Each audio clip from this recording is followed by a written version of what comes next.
big belly guy is going to be going up against her. No, not belly guy. You would have to imagine, unless they're just going to throw Sylas into the mid lane, which I'm assuming it's not great against Zoe and it's awesome against Ornn. So I mean, the argument for the Gragas going support is because it's Life's Gragas, right? And Life was our best support Gragas in seasons past. It was always Cuz in the jungle and Life at support. So they are going to go for that one, as you can see. Certainly has some great setup options. You know, you get the slow and the tag, and then Ruler can stun them up there on the bottom side. So certainly going to be working as far as CCing their opposition, and Sylas into Ornn is an old one. We'll see how Gen.G's comp is going to go. It's an eclectic bunch of champions, as Pantheon hasn't made an appearance in the mid lane for a really long time. But BDD pretty happy with it. yeah, I'm glad we mentioned all the flex potency out of that pick. And it is going to be pretty nice into the mid lane. It can counter the portal jump. It can block a lot of stuff, obviously, with its shield. So don't mind it at all here. Taking a look at this comp, I think they're definitely putting in some eggs. Putting some eggs into the basket of Root here, who hasn't been having too great of a time as of late, but they've also got Fate on his Zoe. Whereas over here, it's going to be very aggressive. Yeah. Out of Gen.G, they are not holding anything back. And normally when you see a physical damage mid laner, you're like, oh no, they're not going to have enough magic damage. But then they pair it with Gragas, Nidalee in the jungle, and then Sylas. They've got probably too much magic damage, actually, as all the dust settles. So definitely an aggressive comp coming out of Gen.G, and a super stable one out of SANDBOX. They just want to poke them down a little bit with some paddle stars, get some cheeky autos in from the Caitlyn, keep everyone alive with the Tahm Kench, and then Summit can start a fight whenever he wants to. As SANDBOX, and then Olaf. Yeah, they're going to group as 5 bottom lane. Yeah, and then Olaf, but it's OnFleek, so I guess you understand exactly why. Yeah, it's, again, we give another pass, but definitely some comfort picks for OnFleek and Gorilla. Yep. We're just having a little dance party here in the bush. Yeah, we're just falling over and things like that. It's all right. Dragonflies hanging around.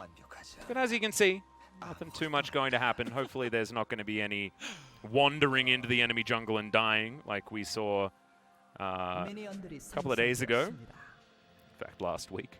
Wasn't a couple of days ago. Yeah, like it. Feels like it. Our weekends are Monday, Tuesday, Wednesday. Yep. Actually.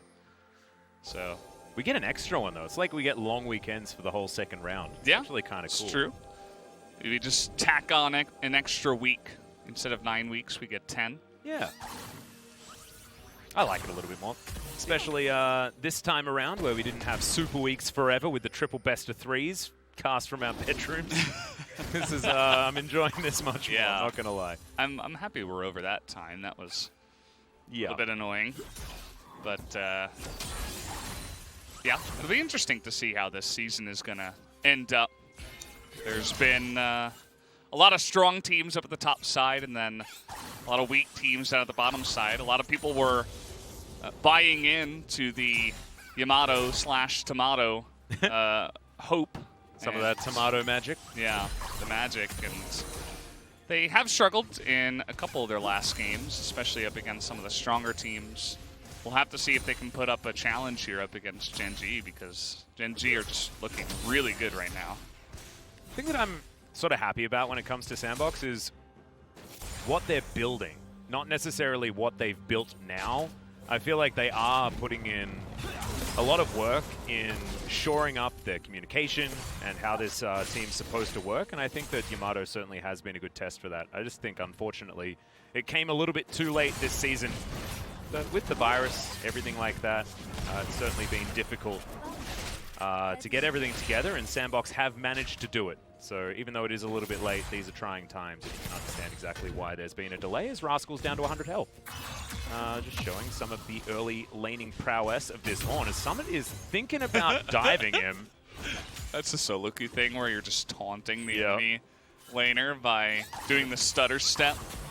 I'm a big fan of that one. It's always a tilting move when you go up against it. Yep. The mind games.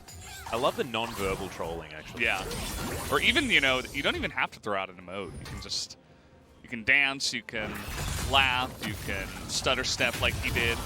Yeah, Rascal just trying to Kingslayer his way around. Probably didn't want to have ducked that particular minion, but does get the CS.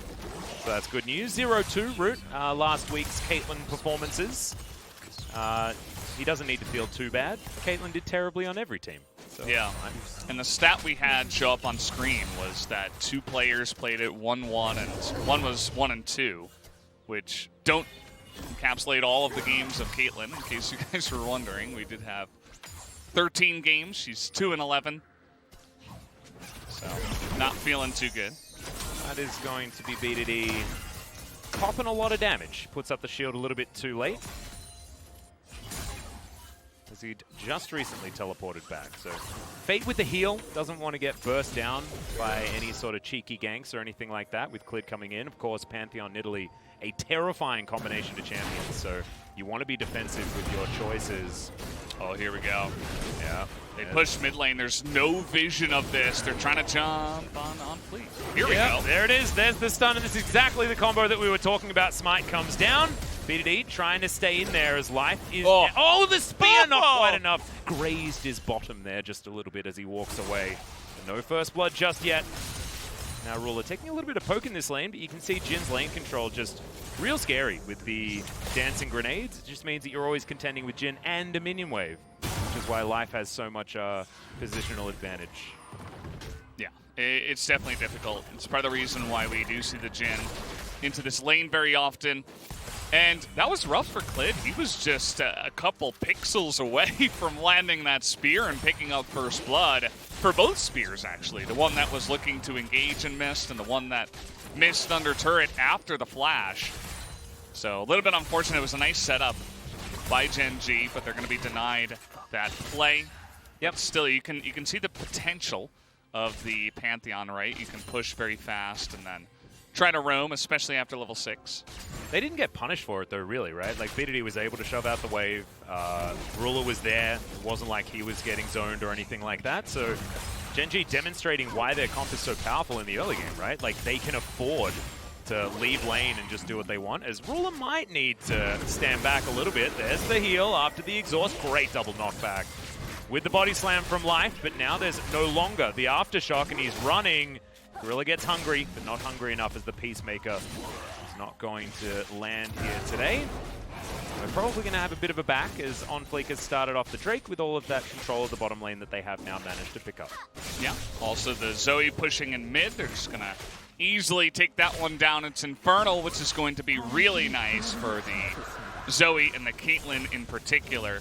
And you can see how they opened up that fight too. Ruler stepped about a couple inches too close to the minion wave, got, you know, in a place to get licked, essentially.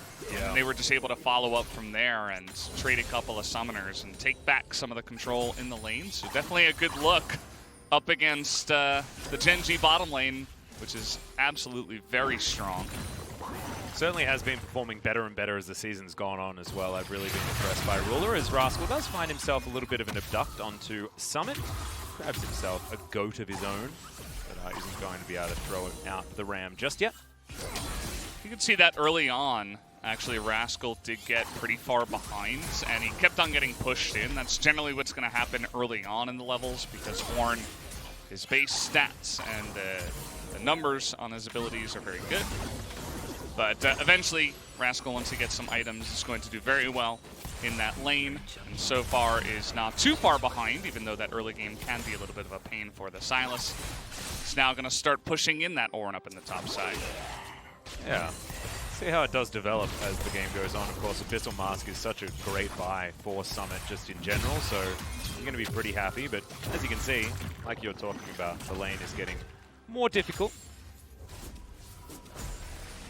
But with priority, it means that this Rift Herald might be an option for Gen.G, as it is just about to spawn. Clid is over in the area as well. Gen.G with a slight gold advantage, but no first bloods just yet. And they do have a very aggressive comp, if you guys remember. That means that they want to be getting more done in this early game. As we've got a bit of a roam up from the Gragas. Yeah.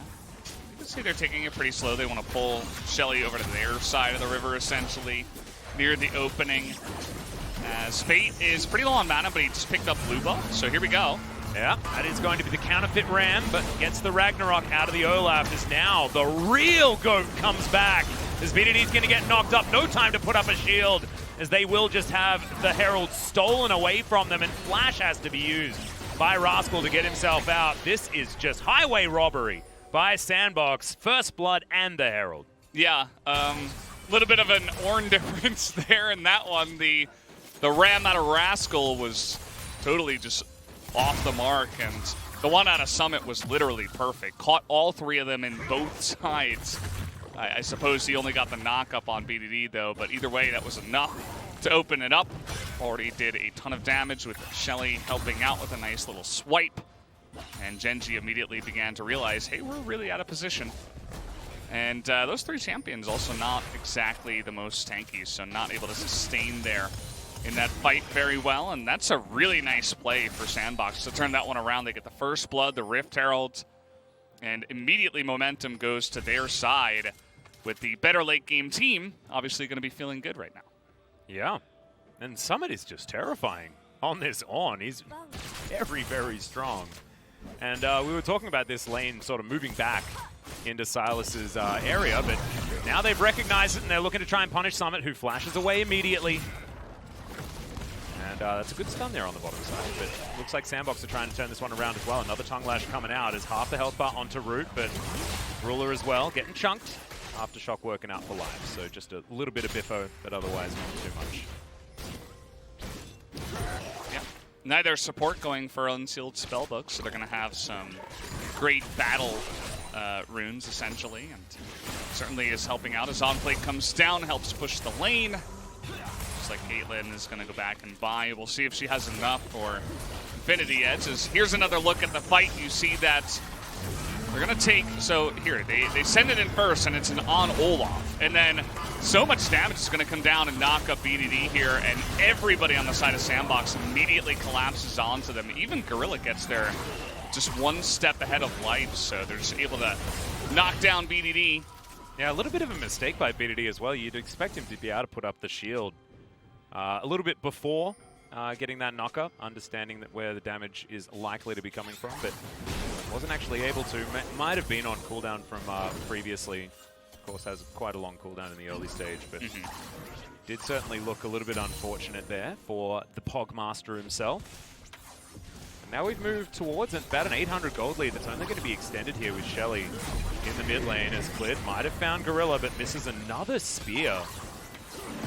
Fate's going to be stunned. That's very close. I was expecting that one to land, actually, as Shelly's going to have her eye poked.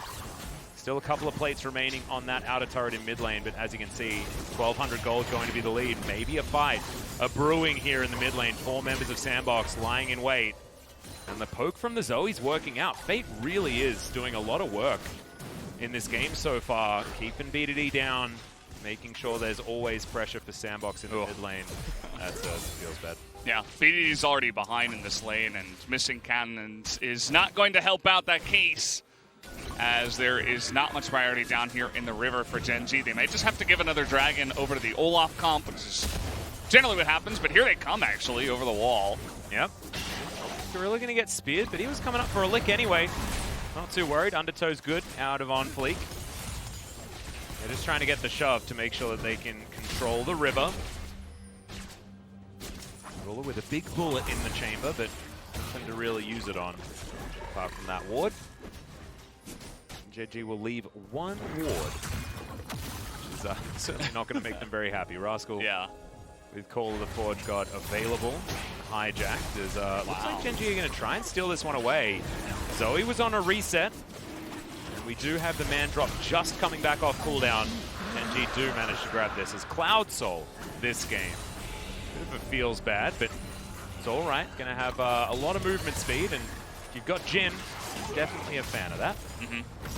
And it's... Oh, that's a barrel. They're looking for Gorilla. Great body slam comes out, and the layering of CC is pretty powerful, but Life just getting chunked as Root somehow gets tagged by that spear. How does he miss so many and then lands that one, weaving through the minion wave? Pretty incredible, but still not really going to be able to profit from it. As they tried to throw everything into Gorilla, and Root just free hitting. Almost manages to get the life of Life. Oh god, didn't mean that. Yeah. Fucked up. It is. It was, yeah, it wasn't the biggest deal that they let the Ocean Drake go, but it would have been nice to stack up the Drakes for your comp. I mean, you have the Olaf, you should have the priority, but either way, they just give that one away. You notice that Fate took heal in this game. He doesn't have Unsealed Spellbook or anything, so he just went straight heal. And no TP, no Ignite, trying to, win the lane. It's definitely a bit of an uncommon choice. And I suppose it will certainly help him if he's trying to get burst down by something like the Pantheon Nidalee, but hasn't been too relevant in this game so far. But either way, he went back, and Pantheon was easily able to get there with his teleport, so they knew they were behind on players, so SANDBOX just let it go. With the Cloud Drake coming in here, as you mentioned, not going to be the biggest deal that they let that one go, as we've kind of stabilized here in the mid lane, or the mid game, I suppose. Yep. As we're kind of just hanging out now. I think Cloud Soul's really interesting for this comp. I actually kind of like getting all of that extra movement speed after your ulti for Jhin, because Jhin likes to stand millions of miles away from the fight. But if you get that uber burst of movement speed, then you can catch up and actually get some relevant damage down with some autos. He's already so fast. Like he's going to be sprinting at the fight. Yeah. I like it. I also like how Boots of Swiftness scale with percentage movement speed as well, because they have added flat, so I don't know.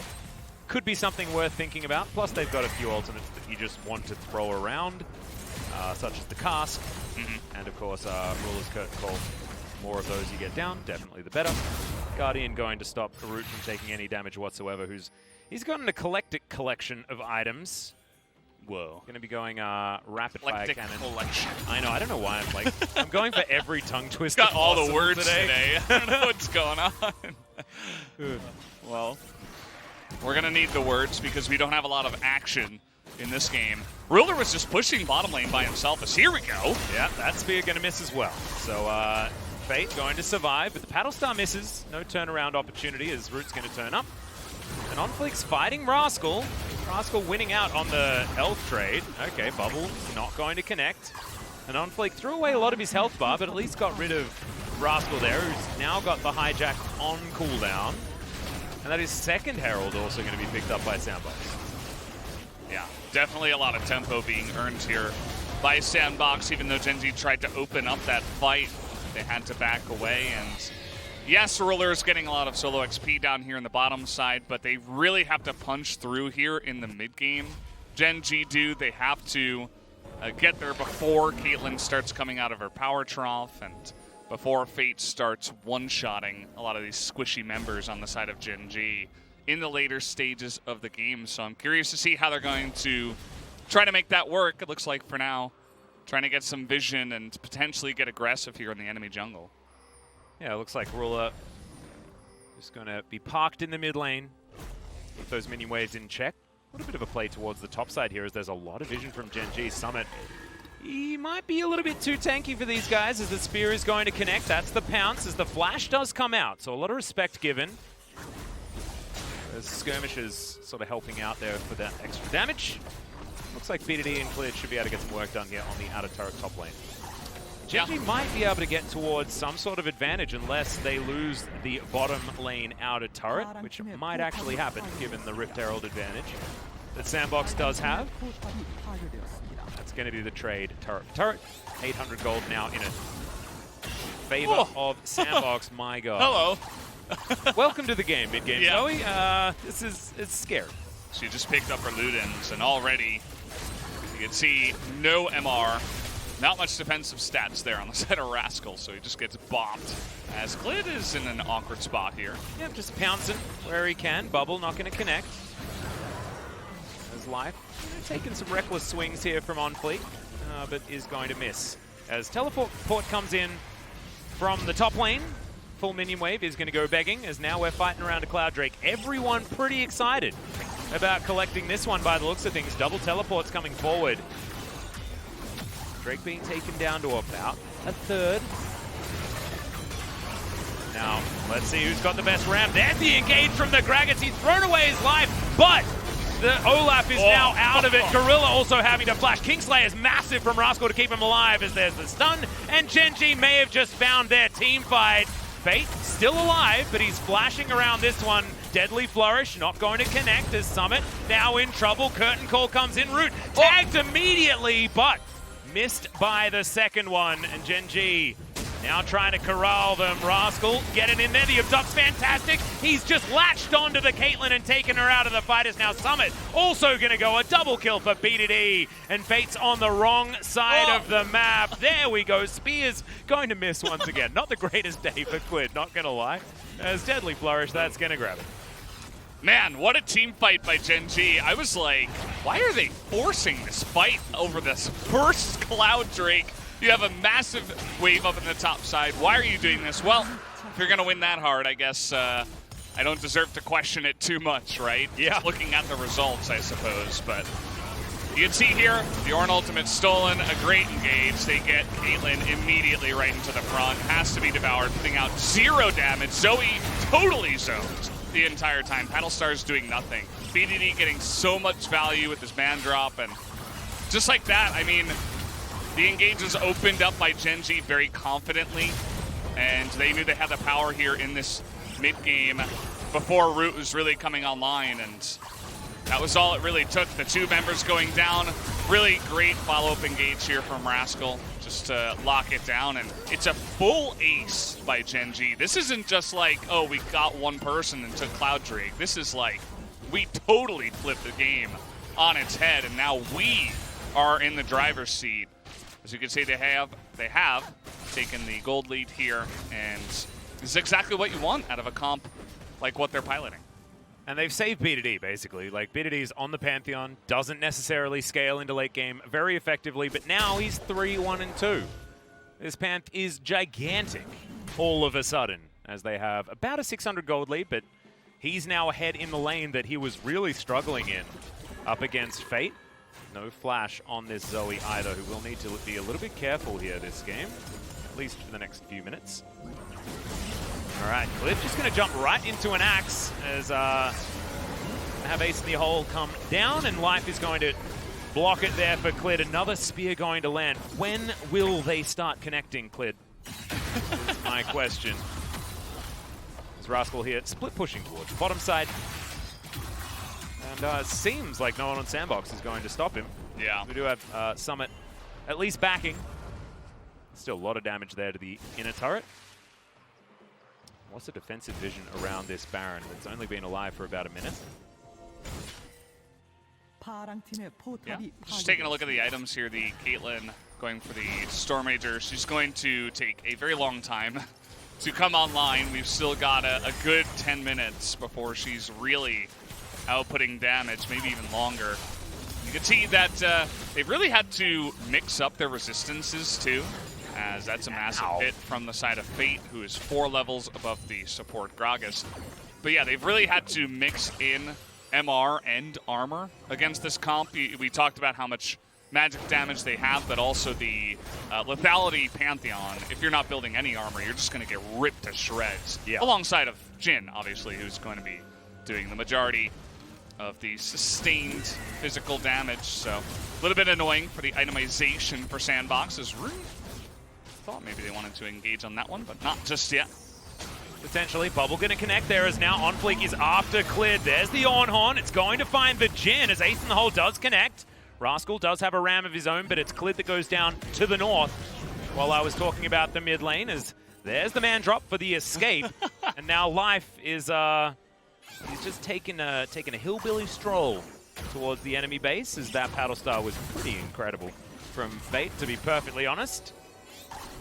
But with this inner turret dead, there's a chance that Life can make it out of here, as the barrel's going to come in. I don't believe Ragnarok's available, and yep, Life just wanders his way out. Yeah, they're like, this is just too annoying. I mean, we don't really need to chase this Gragas all the way through. But you mentioned Clid on his spears. He hasn't been having the most fun in this game, that's for sure. Gets hit by a straight-up trouble bubble. And even though the Paddle Star follow-up did totally miss, the Nidalee is extremely squishy in this game. Didn't even go for the Route of Ages this time around, went straight for the Athenes, going very supportive in this one. Has a lot of damage, of course, from the rest of their team, so it kind of makes sense But yeah, if she gets hit by anything, they can just dogpile and get in there and kill that Nidalee very quickly, as they did that time around. Also was a little bit of an awkward trade in mid lane, as Jhin not able to really dash away from an Ornn horn. So I think that summit is really going to be important for these team fights in the future, for opening up space for the Caitlyn to do damage, but also trying to deny Ruler from doing much. Speaking of which, Gorilla lands a tongue lash onto the gentleman in question. 700 goals the lead here for Gen.G, so it's really not a lot. And when ornaments are starting to come in, Molten Edge, fantastic for Caitlyn. I mean, her just damage scaling, her item scaling is so huge that getting extra stats on her is just crazy, right? So will be great for Root as this game moves on. We've seen a bit of this overseas as well. A lot of Ornns being picked alongside the Caitlyn as see whether we are going to get the hijack. Rascal can try and walk up to Summit and steal that one away, as it is going to be 2 Drakes apiece, but there's the man drop. Big damage there from BDD as Root's over the wall, using the massive range to a huge advantage, and BDD is just going to get chunked. Has to go golden, and OnFleek trying to get in there. That's a great heal though, and BDD is going to stay alive. Bubble connects onto the Gragas, but not looking like there's too much follow-up as Ace in the Hole lands onto Ruler, who blocks for his support. Fate still looking to try and corral them though, as a back will come in. BDD does have the teleport to get back into the fight. Blast Cone utilized, as now we've got a teleport flank. Deadly Flourish comes down as BDD may have just thrown his life away. Flashes backwards, tries to use the shield, but they'll take him down. And now even more damage piled onto Rascal, but he gets the abduct, lands it onto him to Summit, but he's so damn tanky. Ruler picks up the kill onto the Caitlyn, though Clid is flashing forward. Ruler a little bit further away from this fight as double kill comes in, as finally Nidalee is online. Just pouncing on top. If you can't land a spear, just go into cat form and rip them to shreds, I guess is going to be the answer. As Rascal dies to a turret for some reason. And the Flourish comes in again. And that is a very dead Zoe. And that's going to be an unofficial quadra kill for the Nidalee. Should have given that one to Ruler. The guy had so much room in that fight. It was such an extended, I mean, this was a dirty one, okay? This is not a clean engage by any means, as everything was flying everywhere, right? Like, we're getting into the backline for Gen.G that's really easy for their comp, but notice how SANDBOX very intelligently, they kite upwards, and they use the ridge as like a way to just say, okay, you guys want to get into our backline, you want to get on top of Zoe Caitlyn, but we're not going to let you. And that makes it very difficult for Gen.G to follow up engage, which is why we get this whole song and a dance. And it's like, okay, BDD, what are you doing when he hops in here? Very confusing, as the rest of his team is very far away. But what this actually does is it allows Ruler to get a lot of space, as there was so much attention taken off of him. Rascal, incredibly tanky, but Ruler immediately snipes down Root. And that was really the changing point, the turning point in this one, as it's a very skirmish-loving comp. I mean, Nidalee, Sylas. It's, you know, you got Pantheon, even Jhin in an extended fight. Yeah, he gets bubbled here, so it's definitely fun times for Gen.G once it gets into this bit of a crazy fight like it did. But for a moment there, SANDBOX, I really liked their maneuvering, and they were nearly able to still take that one out. Now, they're not too far behind. They also picked up the Cloud Drake, which is pretty nice. It's not the biggest steal in the world, but if they can extend the game another 10 minutes, I mean, there's still definitely a chance that SANDBOX can push away from the aggression of Gen.G and just outscale them. The thing I'm scared about is that Jhin doesn't have any scaling issues as a champion. You know, this guy scales on like a million stats at the same time. It's just insane. But he's not hindered whatsoever, right? He is just huge, and might be the factor that Gen.G need in order to get to that late game a little bit more unscathed, especially with the fact that he can be built up with that Primal Surge coming out from the Nidalee, the extra healing available from his more supportive build as well. And I just need to shout out Life, man. Like, this guy's Gragas peel is just so strong. Yeah. This body slams whenever Ruler needs it, and makes sure that the Jhin is as safe as possible. It's certainly a look back at vintage Life with his Gragas support that was so good in seasons past. It's more of like a Alistair that has a little bit less, you know, hard engage potential. It's definitely a lot of finesse if you're going to try to hard engage as Gragas in the way that Alistar could, but definitely more damage. More damage and a little bit more defensive capability with all the body slams and all that good stuff. And Life knows his job is to keep Ruler alive, as you mentioned. You know, they do have that Jhin for insane scaling themselves, and it really is going to have to be the Ruler show if this game does go into the later stages, which it does look like we are slowly but surely making our way down that path as we're nearly at the 30-minute mark. Whoa, that's an extra zeal on Ruler. This guy is massive. Root doesn't even have his Infinity Edge yet. This Caitlyn is doing half the damage of the Jhin right now. Yeah. Ruler just massive with a whole bunch of crit built up also. And we did have Morelos picked up here by Zoe. I don't mind it too much in this game because of the Sylas healing mid-fight, and also the Nidalee is going to be, you know, spamming her heals off cooldown in the fight at the same time, so it's not like it's healing that they would mostly do outside of combat. Yep.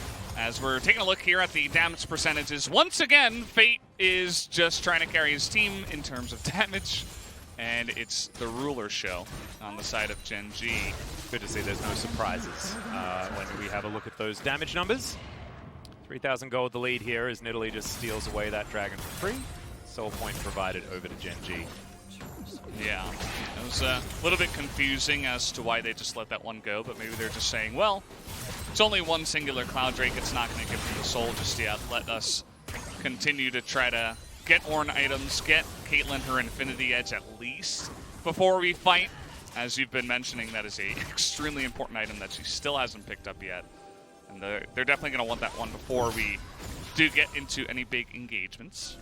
Yeah, it's sort of overseas we've seen sort of the rise of Infinity Edge Stormrazor for the very clean sort of 2-item power spike that helps move your damage forward. I know Freak is very outspoken with the way that, oh wow, Clid misses the Gromp, but does manage to nail on. All planned. Yeah, it's perfect. But yeah, so Freak's been outspoken saying that like the more BF swords you can buy, the better the scaling is for Caitlyn. And I tend to agree. I think that when you have Zeal items, it feels a little bit worse. But now the Molten Edge is in, so regardless of how many Zeals you got, still going to be doing a lot of damage there on Root's side, who's going to pick up the blue buff for himself, as that's going to be a phenomenal ultimate coming out from Rascal, making up for that last one as Gorilla going to be taken down. The Catfish well and truly dead. As now BDD's shield working out very nicely as now they've reformed the Phalanx. That's going to be the stun coming out from the Jhin, that massive range working out for them. As Rascal going to change position with the Abscond. And Gen.G having taken down the Tahm Kench. Thinking about what they can position for here objective-wise. That's a teleport forward from a Summit that does have all of his health back. He's a very speedy boy, too. Here's the teleport coming in from Rascal. Gonna be spotted. I don't think they'll be able to catch up to him, though. Not quite level 16 yet, but does have the hijack back off cooldown again. Won't be able to take the Call of the Forge God, but any of these other ultimates are going to be available. Maybe a Ragnarok feeling like a good idea.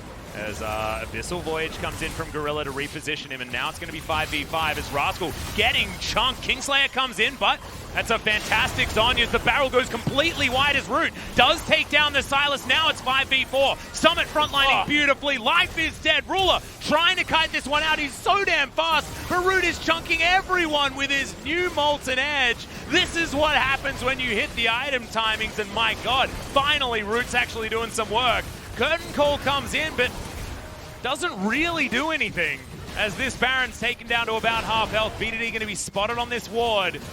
And Bubble flies forward, doesn't land onto Ruler. An angle. I don't think that we're going to be able to get a steal here, Valdez.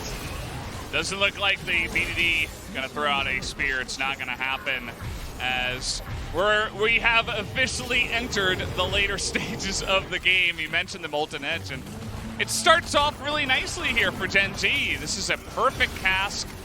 Gets the Catfish in, and look at that last shot from the ultimate of Jhin. Is insane the amount of damage that did onto the Catfish. And everything looked pretty good for Gen.G here, but notice how SANDBOX officially, they're able to easily disengage.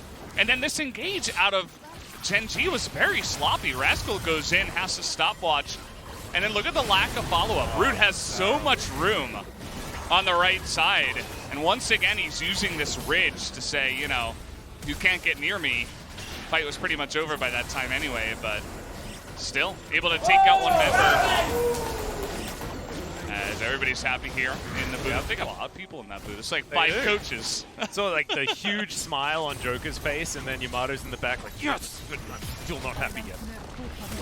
Of course, this game isn't over yet. There is 800 gold in it, and yes, SANDBOX do have a Baron. They will be able to continue to boost this power play, especially with the outer turret being on the top side. BDD did push out that wave, so it's going to take a little bit of time to get the minions towards it, but that looks like sitting gold as well as the inner turret on the bottom side of the map as well. So look to see SANDBOX get themselves a bit of a lead off the back of this. Yeah. Static shift completed by Ruler, as well as a last whisper. I feel like he had a lot of gold in that last fight. Still hasn't died. He absolutely did, and he was able to do about 0 effective damage just because of the way that the engage happened and the awkward positioning from his team. This is going to turn into the battle of the 80 carries plus Zoe, who has a really nice hat amongst a lot of skirmishy dudes and dudettes on both sides, but more of them on the side of Gen.G, who are not going to really love this later stage of the game. As here we go, we're going to be fighting over this Cloud Drake, it seems. Have as many elemental Drakes as possible this game. 3 apiece now. That second Cloud for SANDBOX is going to be taken. 4 turrets to 0 still in favor of Gen.G, but they've lost the gold lead. As now it looks like the positional advantage going to be there for SANDBOX. There's a lot of different backs here as everyone's playing chicken with everyone. And everyone's driving off the road. It's like they both tried to veer off at the same time, but went the same way and sort of crashed into each other. I hate when it happens. Yeah, no, it's not how you play chicken. If that happened in Footloose, it would have been a much shorter movie. That's a very old reference, Max. Probably shouldn't be making that one. Great movie, though. Definitely worth the watch. Sometimes you got to like peer into history, you know, to understand, you know, where we came from, to understand more where we are, you know. History repeats itself, so it does tend to. We're gonna have a Footloose remake. I mean, there already has been a Footloose. It's gonna be the remake of the remake. It's just gonna be another movie that's made just like it, basically. Is it gonna be as scary as this one? As that's the Devour to come in. Life misses another cast, though. As now he's trying to get on top of Root. Curtain Call comes in, but they're just going to block for the Caitlyn, and that's all they need to do. Life surviving for the minute, but not for long as OnFleek comes around, puts an axe into the back of his head. As now Clid from the side, big AoE damage here as the Deadly Flourish. Ruler is completely untouched. This dancing grenade could murder everyone as the first kill comes. And it's on to the Ornn, also another Devour. Root's still very healthy as the Sylas falls down. And it's 80 carry versus 80 carry, my god! Each shot doing about 1 trillion damage, and that's not an exaggeration. Root's going to back away, and it's a stalemate. If they're both alive, it's so scary. But still, it's a 1 fight for SANDBOX, 2-3. Yeah, look at this Jhin, though. I mean, Ruler's trying to put the team on his back right now. As Gorilla certainly doing his job. If they didn't have a Tahm Kench, this Caitlyn would be a much sadder 80 carry. As does have a lot of lifesteal, nearly able to yield a full off a life there. As desperate engages coming from Gen.G, and you're thinking, oh, this isn't looking so great. Nidalee's really behind the play, but we're able to get enough pressure in the backside as Ruler snipes another one there. Misclicks, actually. I think he meant to click on Root, but clicked to Gorilla. Oh, didn't end up mattering because he still gets a double kill and he's at full health anyway.